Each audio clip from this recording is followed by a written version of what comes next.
자, 일단 독점에 대한 질문이 있으셔가지고 요거 내용 같이 한번 읽어볼게요. 독점 시장에서 기업이 더 많이 팔기 위해서 가격 낮춰야 된다고 하는데 요게 이제 뭐예요? 생산량이 또는 판매량이 원래 같은 개념이에요? 달라요?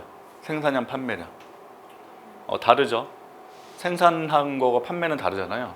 근데 기본적으로 이제 가정이 생산된 게 모두 팔린다는 전제에서 얘기를 하는 거고, 그래서 생산 또는 판매를 더 늘리기 위해서 가격을 낮출 수밖에 없다고 하는데, 요거는 이제 독점 시장의 그림을 좀 보시면 이해가 되시는 거고, 다시 단 하나의 기업만이 이게 독점이잖아요. 독점.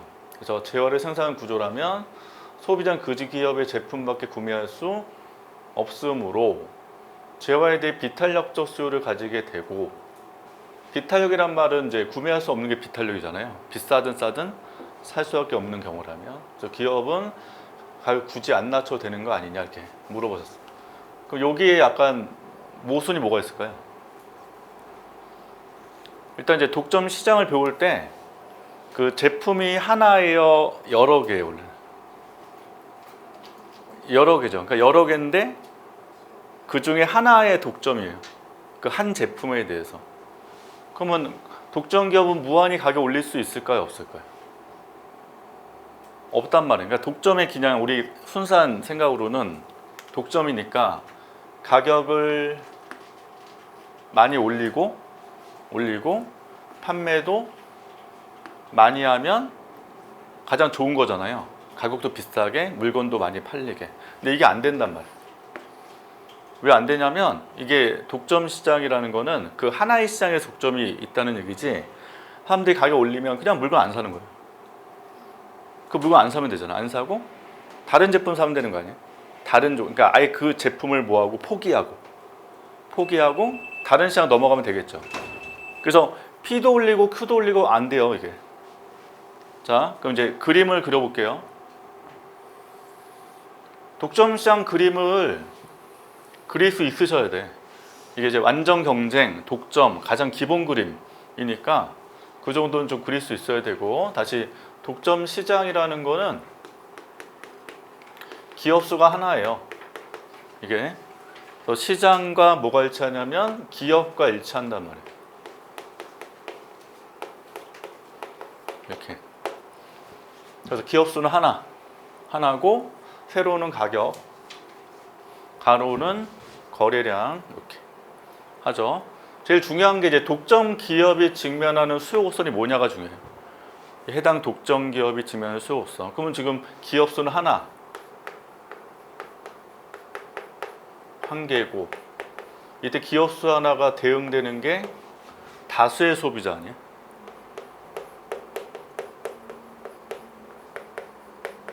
이거 이해되시죠? 소비자는 되게 많은데 기업 수 하나. 그럼 해당 기업이 직면하는 수요 곡선, 소비자 곡선은 뭐예요? 시장 전체 수요라고. 맞아요? 그래서 해당 여기 그릴 때 그리는 게 뭐냐면 우하향 디맨드를 그리시는 거고, 이 디맨드는 시장 수요 곡선이라는 거죠.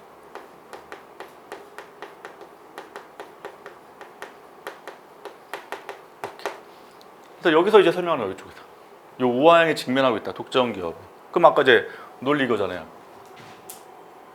재화에 대해 비탄력적 수요를 가지게 되고, 일단 여기 모수는 여기 우하향 수요선이면 이게 비탄력이에요, 탄력이에요? 알 수 없어요. 알 수 없어요. 우하향 수요선일 때는 각 점마다 탄력성이 다르거든요, 이게. 그래서 비탄력적 수요를 가지게 된다는 얘기는 이 그림 봐도 일단 안 맞죠? 그러니까 여기 점들마다 탄력성이 다 달라지는 거고, 자, 기업 입장에서 아까 분명히 가격을 더 많이 팔고 싶어요. 그럼 더 많이 판매한다는 것은 여기서 Q를 늘린다는 얘기잖아요. 이게 생산량 판매량이니까. 그래서 오른쪽으로 간다는 얘기예요. 이쪽 방향으로. 이렇게.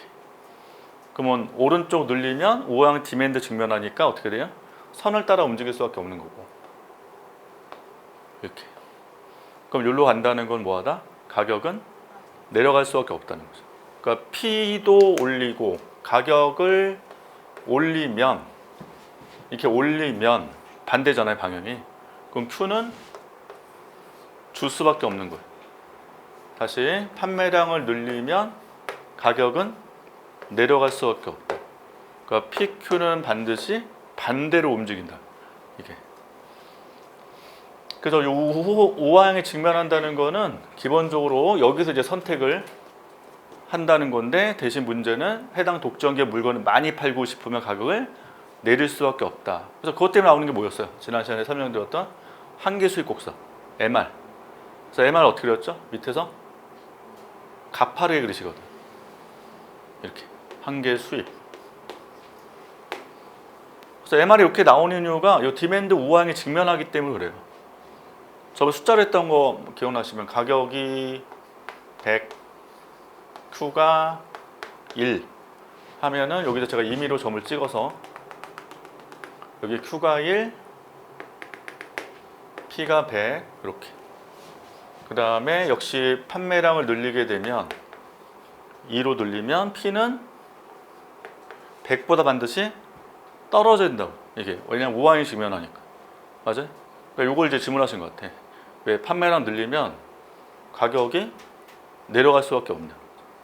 우하향 수요곡선에 직면하기 때문에 그래요. 그러니까 내려가도록 쓰셔야 된다. 역시 Q가 3일 때 마찬가지로 판매량 늘렸으니까 P는 또 떨어지는 거죠. 이렇게. 이 숫자는 제가 임의로 숫자를 넣은 거고, 그럼 총수입 구하잖아요. P 곱하기 Q. 총수입은 100, 총수입은 180, 총수입은 240 이렇게 나가는 거죠.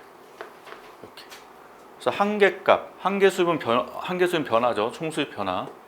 Q가 2일 때 한계수입은 80이란 말이에요. 80. 그럼 지금 Q가 2일 때 보면 P는 얼마지만 90이지만 한계수입은 80이란 말이에요. 맞아요? 즉 Q가 제가 2를 여기다 잡으면, 여기다 이미 잡을게요. 2로 잡으면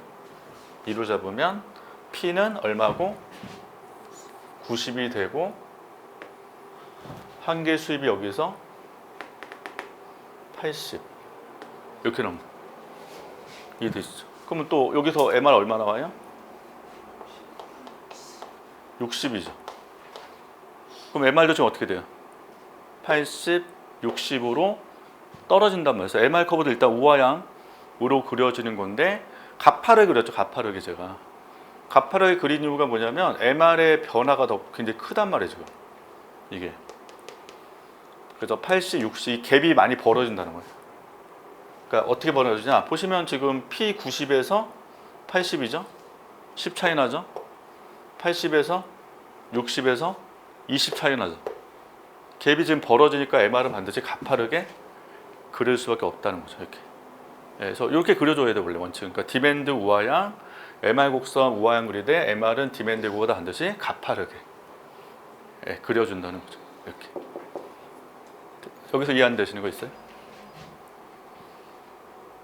그러니까 여기에 약간 이제 상식적 이해하시게 되면 이것도 맞죠. 본인 입장에서 독점인데 물건을 무조건 사람들이 살 수밖에 없는데 왜 비탄력이 돼야지 탄력이냐 이렇게 물어보시는데, 일단 요거와 관련돼 있어요. 제일 중요한 게 디맨드 커브 우하향이 직면한다. 그래서 요거에 직면하면 요 관계가 성립되고 판매량이 증가할수록 가격이 내려갈 수밖에 없고, 그다음에 MR도 이렇게 나오니까 MR 커브는 더 가파르게 그려진다. 그런 거죠. 그래서 여기서 MC 넣지 않아요? 한계 비용?